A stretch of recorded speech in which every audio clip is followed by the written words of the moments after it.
మరలా మీకు గుర్తు చేస్తాను. ఒకటి, తండ్రి ప్రేమతో ప్రేమించేవాడు. మనకు నేర్పించడానికి కొన్నిసార్లు మన జీవితాల్లో కొన్ని పరిస్థితులు అనుమతించేవాడు. అది కూడా మన మంచి కోసమే.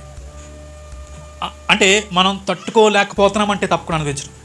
వెంట్రుకో వాస అంతా కూడా ఎక్కువ అనుమతించడం మన జీవితంలో మనం తట్టుకోలేకపోతే.